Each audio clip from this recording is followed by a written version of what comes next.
Justice Bradley's campaign released a pretty tough ad attacking you about 2 weeks ago using the radio talk show host here in town, Mark Belling, who essentially called you soft on crime based on a couple of cases that he cited, which were... One case. One case, okay. One case, which in turn was cited by Justice Bradley.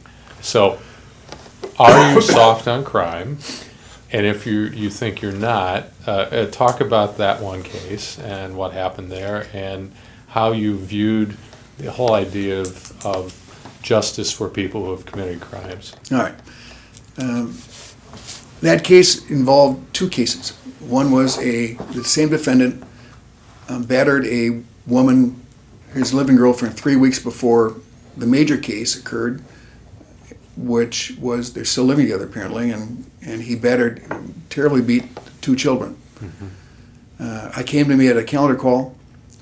Judges have to take the facts before them, apply the law to the facts, and achieve the goals of sentencing, which are punishment of the defendant, rehabilitation of the defendant, and protection of the public. Mm-hmm. I did that.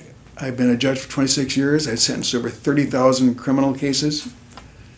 And every case, I use the same methodology required by me to adopt, or at least it's a sentencing methodology, State versus Gallion, which came out of this county, Judge D'Amato case,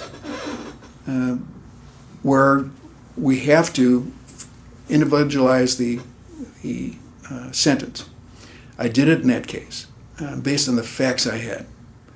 The facts I had were the defendant, 23 years old, had worked all his entire adult life, no criminal arrests, and had a high school diploma. Some things I rarely see in all three at one time. Mm-hmm. And the defense that I usually see before me.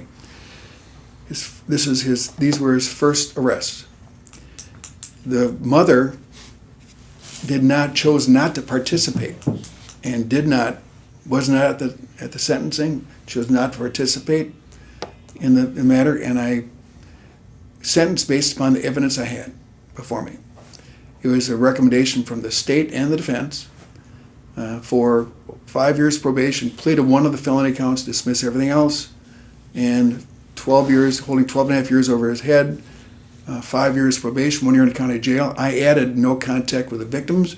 I learned at the sentencing that the children were in shelter care, and no contact with the victims, the mother or the children, for those 5 years, and domestic abuse treatment and mental health assessment, because apparently they both agreed that he was a victim of child abuse as a child also. Mm-hmm.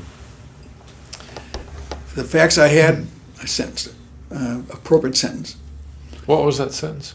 Is withheld sentence, 5 years probation, 1 year conditional time. I'd already been 2 months in jail, Okay. 360 more days conditional time. Okay.